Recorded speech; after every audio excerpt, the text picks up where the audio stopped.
My copy of Sunbreak was provided by Capcom.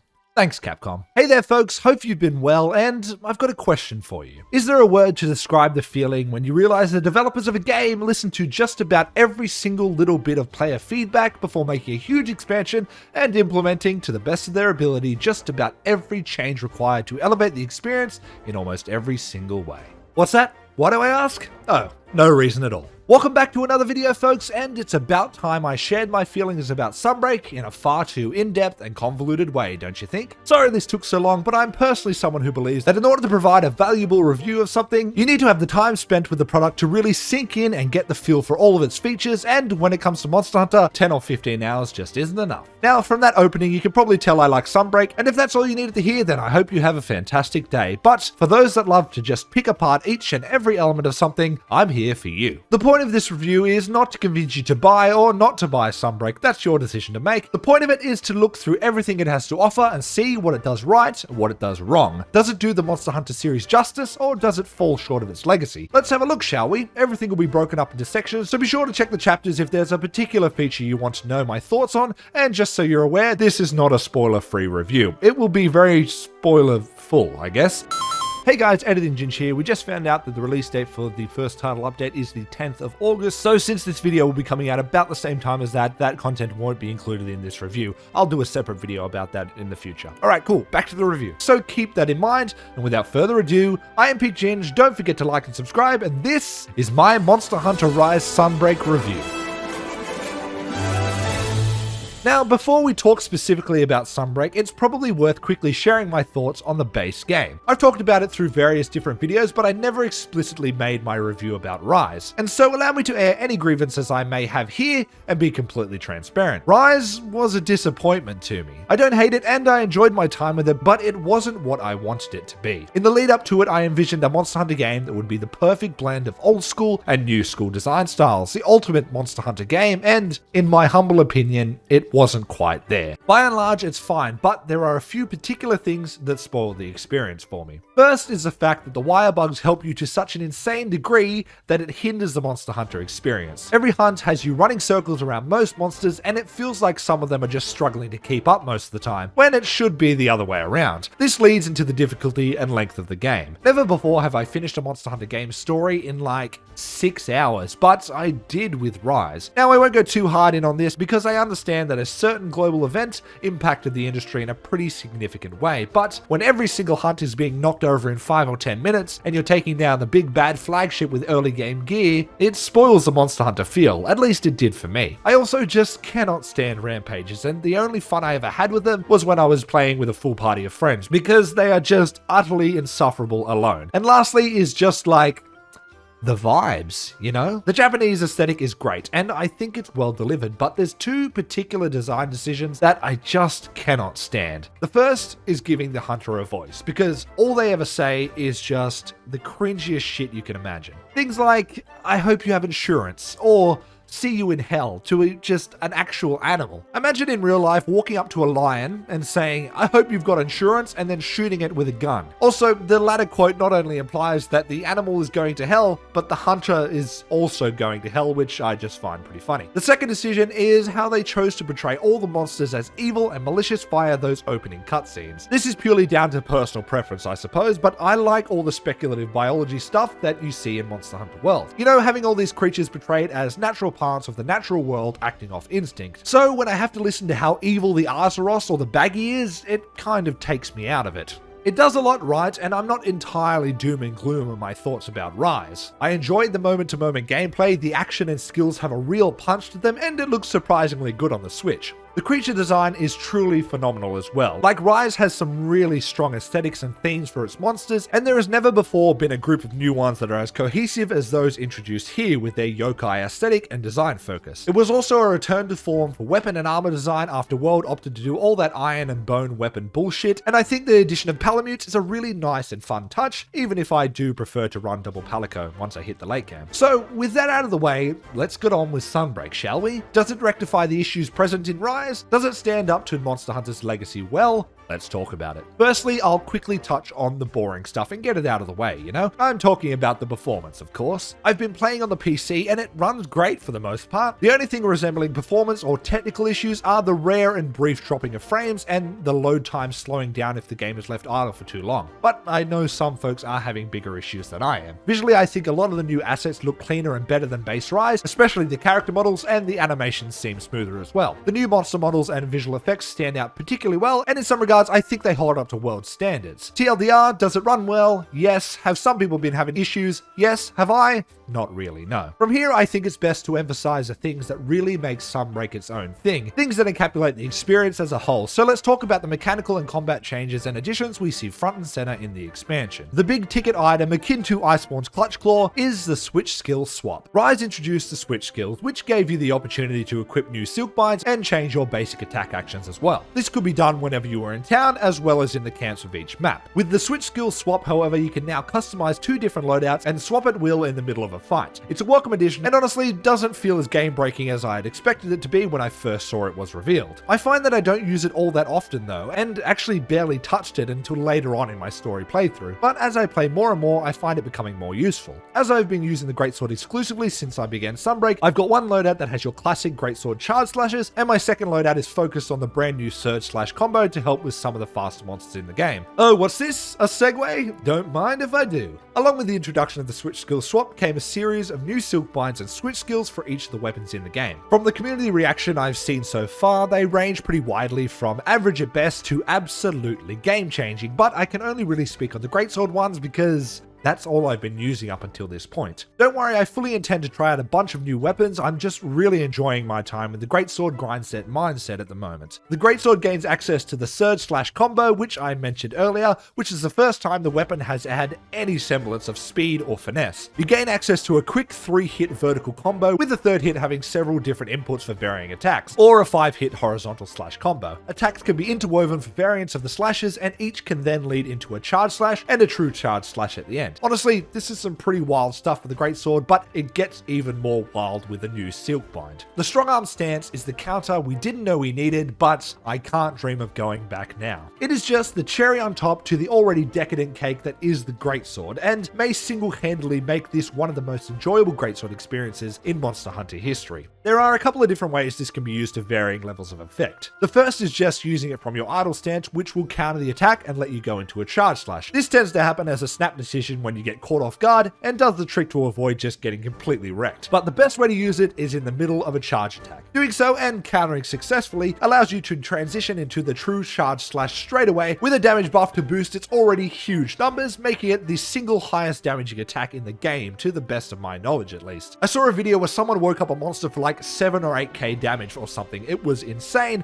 and this is now a staple tactic for waking up monsters in the community. I personally love the new switch skills, and they reinvigorated my love for the Greatsword. I previously did not like the Rise iteration very much, but I've just done a complete 180 now, and I have no regrets. The surge slash combo, whilst not quite delivering on the 4-digit damage number fantasy, offers a fun new way to play the weapon that I wouldn't have thought would work for the Greatsword, but it really does. And the counter is just utterly insane, and it feels really good to counter an attack and retaliate with a nice meaty 3 or 4k damage hit. To round out the switch skill changes, we should briefly touch on the swap evade as well. It gives you a nice little anime dodge, which I assume has some pretty solid iframes and is a handy tool to have if you happen to switch skills at the wrong time, but ultimately just doesn't feel like a terribly impactful feature, and I can't really recall ever successfully using it to dodge an incoming attack myself. So those are the big combat changes that really do a good job of keeping Sunbreak feeling fresh, responsive, and most importantly, fun. But there's also a variety of quality of life changes that impact the feel of the game too. These seem to be almost entirely developer responses to negative feedback to Rise, so let's run through a few, shall we? The one that is my personal favorite and had me the most excited heading into Sunbreak was the improved wall running. This was a very welcome change and makes traversal in these huge open maps feel so much better. You can now freely climb and travel through maps without having to expend a wire bug charge just by running at the wall, a feature that can also be toggled on and off if you don't like it that way. The way it worked in base Rise always felt clunky, but now it's a joy to move through these vertical sections of the map. It is, however, a bit of a blessing and a curse. If you find yourself in the middle of combat and you are too close to a wall, you may initiate a wall run accidentally, which which can completely throw you off and just straight up get you carded, so proceed at your own risk. There's also the option to have your buddies carry items for you, seek out certain gathering points, and create temporary fast travel locations, which can be especially helpful in the Citadel given that it only has 2 camps, with neither of them being on the left side of the map. Another entirely brand new feature that is a welcome addition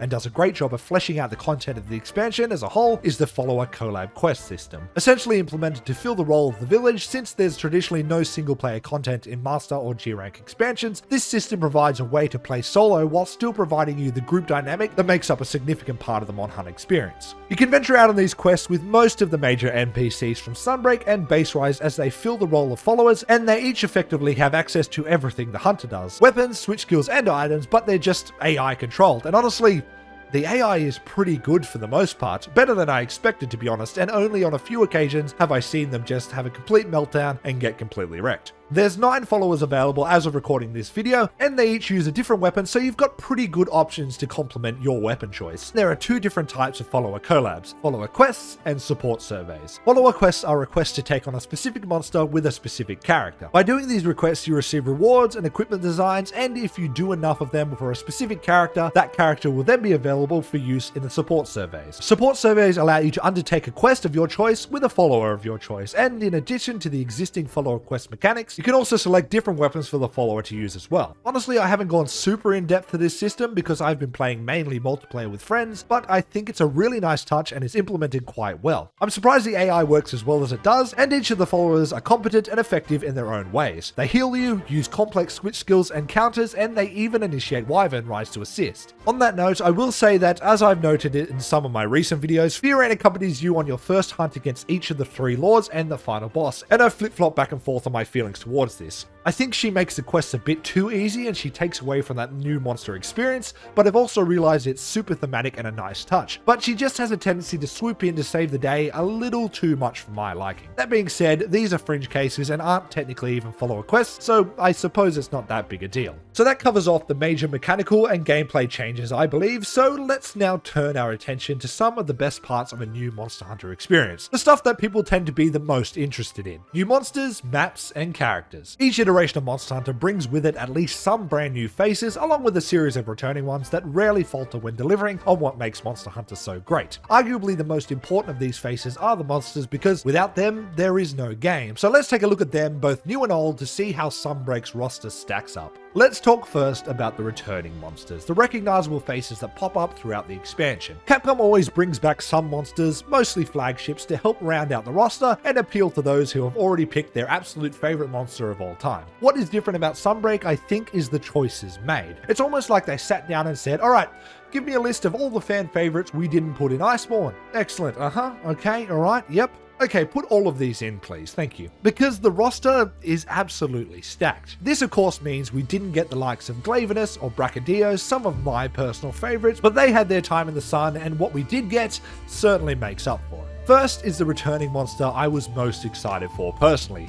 Espinas. To many folks, Espinas is effectively a brand new monster because it has only ever appeared in the Frontier series of games before Sunbreak, never popping up in any major Western release. It was a surreal experience to finally get to take it on, and something I've wanted to do for a very long time, since I never had the opportunity to play Frontier in the past. Espinas has multiple breath attacks that not only inflict fire blight, but also paralysis and poison, all at the same time, which is just some classic wacky Monster Hunter bullshit, and I absolutely love it. Within the first 30 seconds of my first hunt with it, I had been carded by it, which is always just, mwah, chef's kiss. On top of that, Sunbreak also brings in Espinas's little sleeping gimmick as well, though as I understand it, it's a bit of a shadow of what it used to be. Espinas will start the quest to sleep and needs to be woken up first, and enough damage needs to be dealt for it to become enraged, following which it is just an absolute juggernaut of a flying wyvern. It's absolutely gigantic for some reason as well, which I wasn't really expecting, and I really like its model and textures visually. I think it does a good job of bringing it into the modern Monster Hunter age. In all honesty, I'm not sure how faithful it is to the original since I don't have that frame of reference. I know it's changed a decent amount, but it's one of my favorite hunts in Sunbreak, and I enjoy going up against it each and every time it crosses my path. Not to be overshadowed, let's jump to the rest of the returning monsters. Astalos is a very welcome addition and a cool monster that was just made even cooler in Sunbreak. It is an absolute treat to fight with the greatsword, and each interaction feels really fair and nice and concise, and you can sometimes just completely take it for a ride with the weapon if you time things just right. It makes the transition into the high mobility environment of Sunbreak really well because it was already a very mobile, fast monster back in Generation that featured a good amount of verticality in its kit to begin with, so the wire bugs don't hinder it too much. A lot of the same points apply to Ceregios as well, and good old Steve might be one of the biggest glow-ups Sunbreak gives us, to be honest. Before this, I never liked Ceregios that much. It's a fine monster, and I can understand why he's the absolute favourite of a lot of people, but he just wasn't my cup of tea. I may have changed my tune now though. It was the first monster in Sunbreak to just completely wreck me when I first took it on, and I wasn't sure the greatsword was actually up to the task to begin with, but with a bit of perseverance and forcing myself to adapt, I figured it out and actually liked the fight a lot. Increasing the focus on its aerial prowess even more than it used to only serves to improve the experience, and I actually think this is the best iteration of Ceregios we've got to date. Then we have Gore Magala, one of, if not the most requested monster that people wanted back in the game, and I'm happy for all those Gore superfans that finally got their wish. Gore is just by default a cool design and a really interesting and unique monster, and I consider myself a fan of it, but it's certainly not my favourite fight in Sunbreak. I honestly can't quite put my finger on what it is or what I don't like about the fight. Something just feels a bit off when taking it on with greatsword at least. Could just be the weapon I suppose, but Gore remains largely unchanged save for a few interactions and attacks, and transitions pretty well. Also, the endgame just hijacked his mechanic without involving him at all, which is super rude, but we'll talk about that later in the video. Okay, so breaking the trend of baby monsters being alone without their parents in Rise, accompanying Gore is of course Shigaru Magala. Shigaru fares a bit better than Gore I think, and like Ceregios, I struggled a bit the first time I went up against it. Not 3-carding as such, but I certainly got my ass handed to me a few times. Shigaru transitioned well and was changed up more than Gore was. It features more new attacks and does more to build on the base that Gore provides it, feeling more like its own monster this time around. It also freely wanders the map now like other Elder Dragons, whereas previously it was confined to an arena, which changes the dynamic quite a bit too. I like it a lot, but like Gore, it's not my favourite hunt in the game. And lastly, who could forget about the crabs? What a wild pair of monsters to include and take up 2 important slots in the roster. What about Gammoth? What about Nergigante? Where is everybody's favourite monster, the Giginox? No, I'm just kidding. I think the crabs are great and do wonders to diversify the roster and give us some fresh early and mid-game monsters to break the expansion up. Overall, I think the start of the expansion can be a bit flat because prior to Garangolm, who we'll talk about in just a moment, you don't really get to take on many new monsters, but having Daimyo as the entry point to the entire expansion was a great pick and a very fun choice. I'm sure it was also a bit of a wild experience for those unfamiliar with this monster from previous games. Shogun also pops up a bit later on and actually kind of hits like a truck for the stage of the game it is in, and each of them bring a few attacks from the deviants to keep things fresh. The crabs are great, and my only gripe is that they each have shells of the Monoboss and the Gravios, yet neither of those monsters were included in the game. Again, it's just rude, Capcom. And before the new monsters, I'll briefly talk about the variants. Much like Iceborne, there continues to be a focus on the implementation of them, which is a feature I personally really like because my favourite forms of monsters are the deviants from Generations, and well, the line between variant and deviant feels more and more blurred by the day. Having versions of monsters that just sort of amp up the existing mechanical and visual elements of the monster is just cool, man.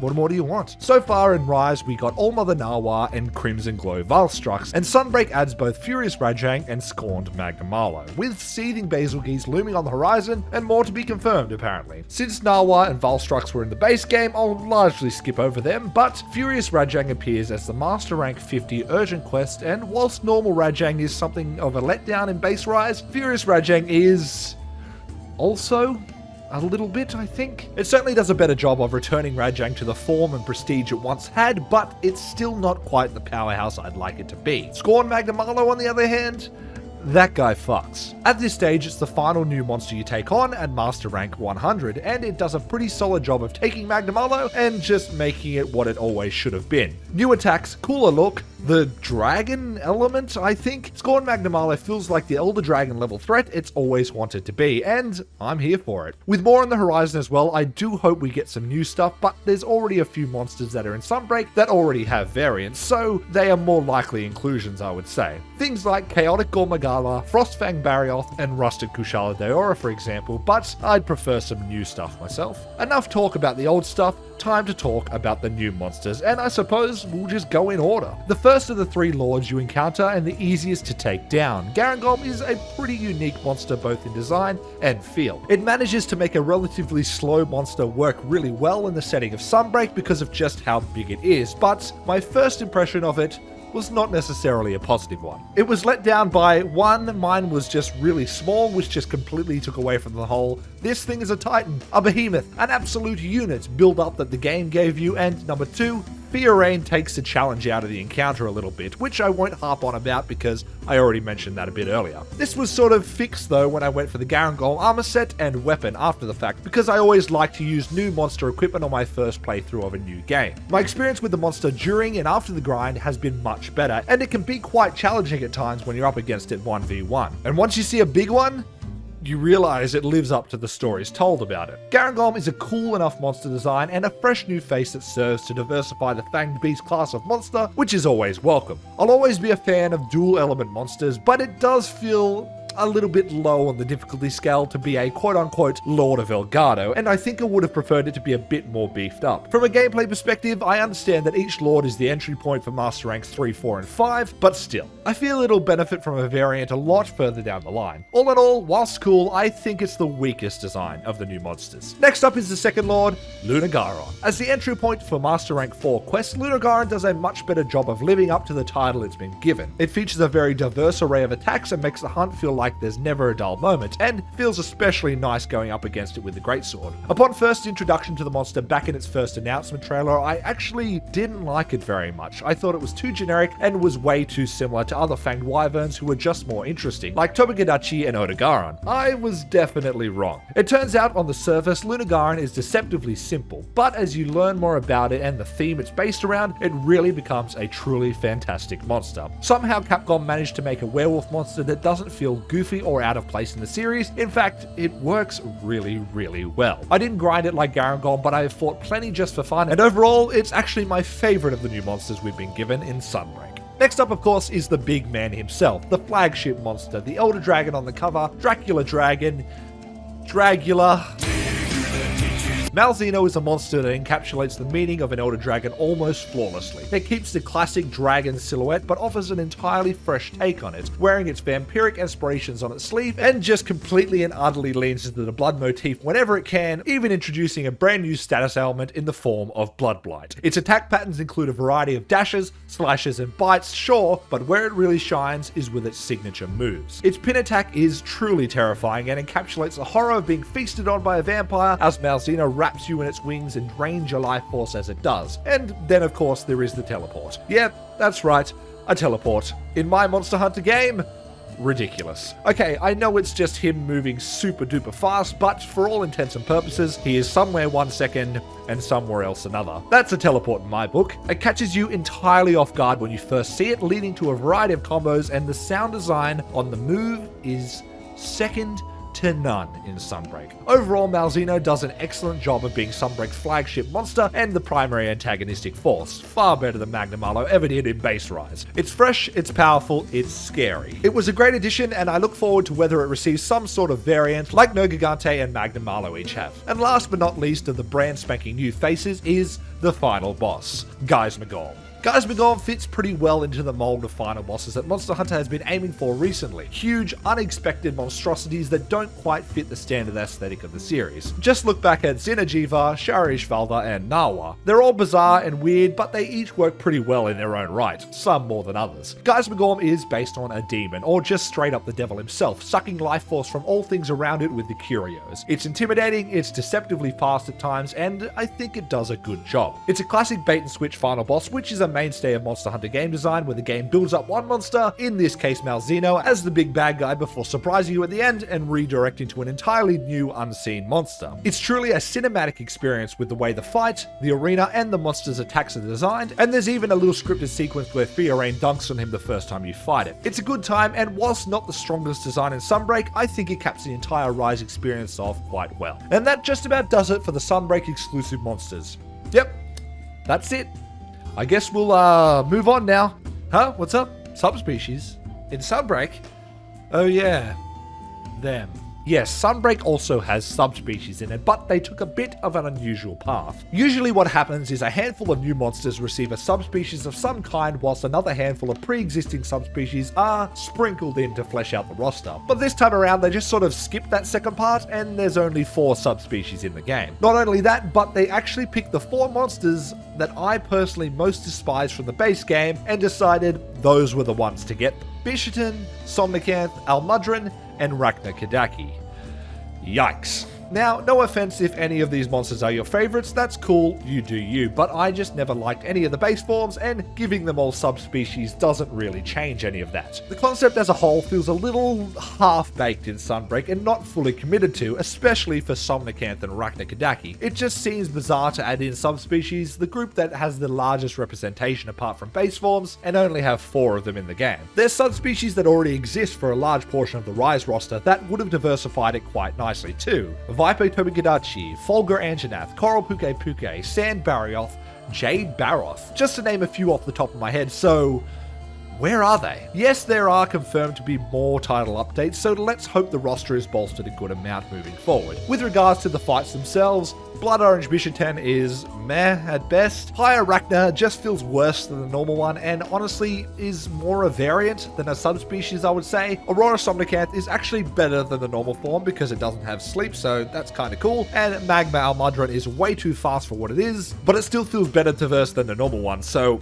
I guess that's a plus too. All in all, I'm not a big fan of them. Now is probably as good a time as any to mention the new Endemic Life as well before we move on. I think it's great and steps it up from base Rise. The new wire bugs are an interesting addition, but do feel a little bit like a fluff feature and weren't really necessary. They just sort of serve to speed up the already fast grind of Rise. The Marionette Spider is a great way to simulate the effects of the Clutch Claw without it being such a mandatory part of the experience, and the arrangement of other life like the beetles and crabs on the walls and the little pointy squids in the jungle make for a more rich and diverse combat experience and push Endemic Life well beyond the base established in Rise. Okay, now we are done with the monsters, and we're sort of getting towards the end of this overly long and in-depth review, so if you made it this far and enjoy what you see, why not give the video a like and consider subscribing and sharing if you haven't already. It really helps the channel a lot, and I really appreciate each and every one of you watching. Alright, calls to action out of the way, let's turn our attention to the new maps and characters, shall we? The jungle is the first of 2 new maps, not including Geismagorn's Arena, and is a complete ground-up remake of the Generation 2 jungle map. And goddamn, it hits me right in the nostalgia. All in all, it does a pretty good job of updating the original zones from the original game, but honestly, the decisions made lead to it feeling really small compared to the other Rise maps. It is super condensed, and since it's an island, it doesn't really feel as tied to the environment beyond the bounds of the map. A lot of this comes down to it being circular, and 4 of the areas being underground, I suppose. The forested areas are nice, and I like their redesigns a lot, especially the northmost area, because previously that zone kind of sucked, but the cave sections are by far the weakest. Originally, the cave zones alluded to this vast network of massive caverns that monsters could freely soar through, but now they just feel small, claustrophobic even. The nest section in particular is way too small to take on some of the monsters you fight in it, Espinas in particular being a nightmare for this area. Funnily enough, the non-combat sections of the map, you know, the inter-zone parts the big monsters can't get to, are probably the best parts overall. They give you an opportunity to really explore and get lost in the winding paths and the massive tree in the center, and there's even a secret island to find your way to in the northwest section of the map, which I'll leave you to find for yourself. Finally, the newly added ruin section is also just really nice and a cool payoff for long-time fans.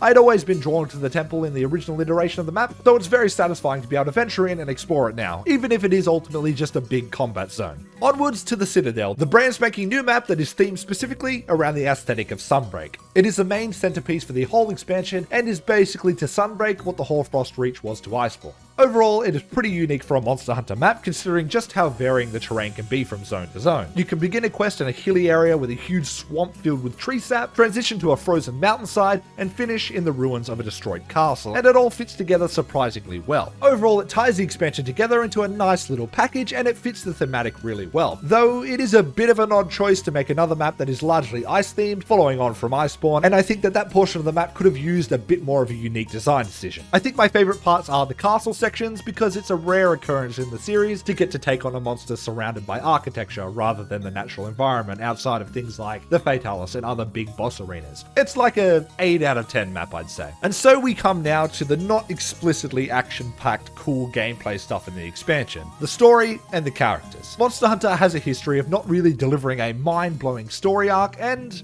that's fine, really. The story is always there to accompany and accommodate the gameplay, rather than the other way around, and I think it's probably the best way to do it, given how vital the moment-to-moment action is to the experience as a whole. What it does do a good job with is delivering on a quirky cast of colourful characters in each entry, and I'm happy to say that not only does Sunbreak continue this trend, it kind of amplifies it, and frankly, the story ain't half bad either. The expansion introduces us to a new town, or rather a base of operations known as Elgato. Elgato is an outpost built for the purpose of defending the kingdom from the threat of monsters known as, creatively, Kingdom monsters. Specifically Malzeno, Garangolm, Lunagaran, and now the Curio. It's also home to a group of characters largely inspired by Western tropes and depictions of knights and royalty, but with that classic Monster Hunter flair, of course. Of the new characters, my personal favorites are probably Manael, the Smithy, Theorain, and surprisingly enough, Chiche. Manael offers a fun and lively character with a bubbly personality to listen to prattle on about random stuff while you sift through the Smithy options, which is in stark contrast to Master Hamid and Kimura, who was just miserable and boring.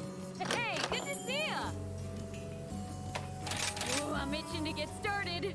Theorain is like a better version of Rondine, and her involvement in the story far exceeds my expectation, and she's probably the most hands-on an NPC has ever been in Monster Hunter, aside from like stories and stories too. Leave the beast to me. This is a royal matter. And then we have Chiche, who offers a level of earnest and adorableness I really wasn't expecting, with her uncertain yet enthusiastic attitude being a welcome voice to hear when you go to pick up quests. Chat with Cheech for all your questing needs. Elgato itself is nice and does what Celiana did by condensing down the player experience and streamlining all the merchants and menus into one centralized area. It does feel like Kimura itself has more character than Elgato does at times, but the cast of Sunbreak outshines the base game in my opinion. As for the story, it plays it safe and doesn't really deviate from the standard Monster Hunter trend of, oh no, this monster is the big bad guy. Oh, you've killed it.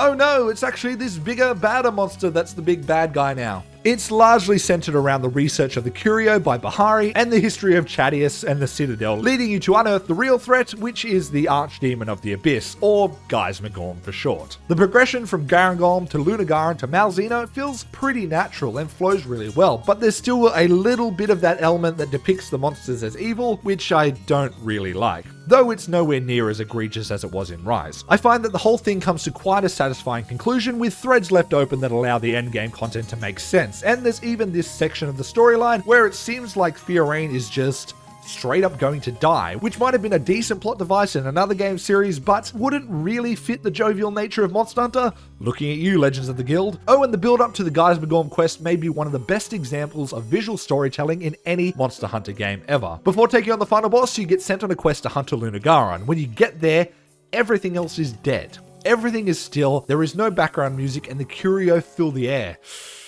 Gave me chills, dude. Well done, dev team. So all that's really left are a few minor details and the post-game content. So let's talk about the Affliction. In previous Monster Hunter games, particularly the G-Rank versions, there's been some kind of gimmick or mechanic that offers a more challenging form of standard monsters that gives you a reason to keep playing well after the story is finished. We've had things like the Frenzy, Hyper monsters, Tempered monsters, and Apex monsters, and now in Sunbreak we've been given Afflicted monsters. Long story short, with Geismagorn slain, the host of the Curio is gone, and while some of them die off, the majority of them disperse quickly to search for a new host, ultimately landing on, well, just about every single other monster in the game. The way this is implemented is actually quite interesting because it's basically another rank tier above Master Rank. Like, we have low rank, high rank, Master Rank, and then Affliction rank. The roster restarts again and everything, and at this stage it ranges from A1 to A4 star quests, which is a problem I'll discuss in just a minute. The target monster in the Afflicted quest is, you guessed it, Afflicted, which is basically a mishmash of Frenzy and Hyper monsters. They are far stronger, dealing more damage, moving faster, and cannot be captured, and on top of all of that, they can all inflict Blood Blight, making the status absolutely rampant in the post-game. The benefit that comes with Blood Blight is that it heals you as you deal damage, which encourages aggressive gameplay. This, coupled with the hyper-style gimmick of having particular body parts that need to be targeted, makes for an action-packed, high-intensity experience. Successfully targeting the glowing sections causes them to burst for a good amount of damage to the monster, and eventually the monster gets knocked out of the afflicted state. If you fail to do so and don't pay enough attention, you'll find yourself in a world of hurt as the monster explodes with curio energy and does a hell of a lot of damage, especially if you wire bug straight into one of the curio clouds that come out of it. The payoff for doing these quests is the fact that you receive afflicted materials, be it fangs, bones, scales, or just about every other generic monster piece you can think of. These materials are then used to limit break your weapon, bringing every weapon up to rarity 10, meaning that just about every weapon can be viable for use depending on your personal preference. Sure, there are those that are superior, but if you wanted to use the Bishatin weapon or the Somnicanth weapon, go right ahead, King.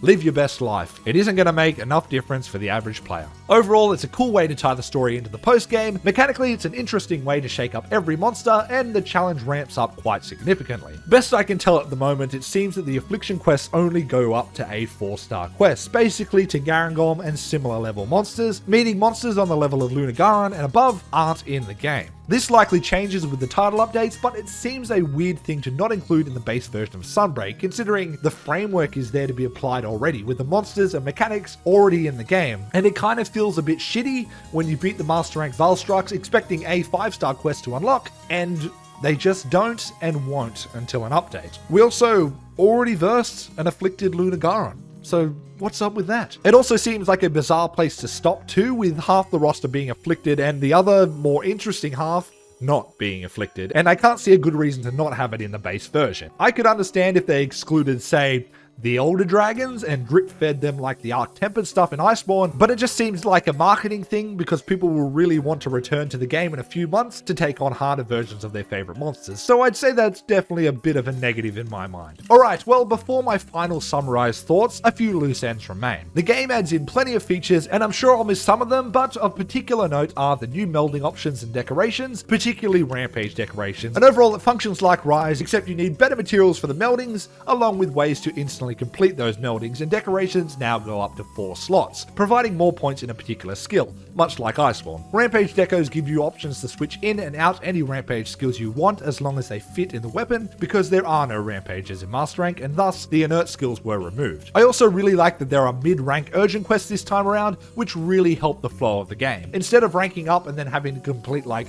5 key quests and ranking up again, you'll rank up, do 2 or 3 quests, be given an urgent quest, and then do 2 more key quests and then rank up. It helps a lot, and I hope they keep that feature moving forward. There's also a few changes to the buddies, including a wide range of new abilities and equipment, as well as access to one-time use fast travel points around each map that help you get to faraway sections in a flash. A welcome change that I certainly underuse. The Argosy has better materials available, and Meowcenaries can now go on Curio Probe quests to focus on monster materials over resources. Overall, these are all positive changes that you can choose to completely ignore if you like. And so I've prattled on for quite long enough, I'd say, looking at the length of this script, and you've probably got an idea of my feelings towards Sunbreak, but let me make it clear. Monster Hunter Rise was a game of highs and lows, and the lows in particular dragged down the experience for me more than the highs elevated it. Rampages, monster maneuverability, an unfinished story, and evil monsters all made up an experience that was inferior to Monster Hunter World and just about every entry beforehand. And then along comes Sunbreak. No rampages, a finished yet open-ended story, faster, more mobile monsters. Oh baby,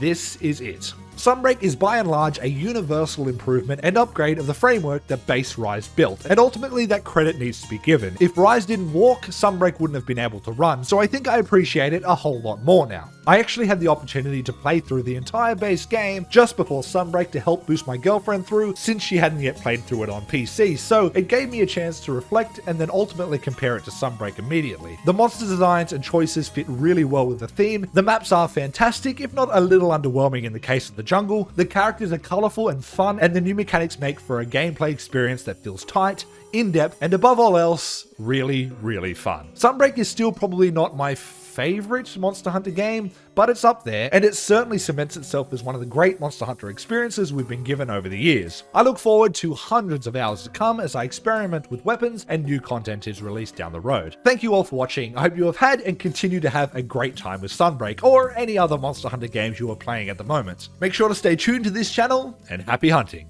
I'll catch you on the next video, folks. See you later.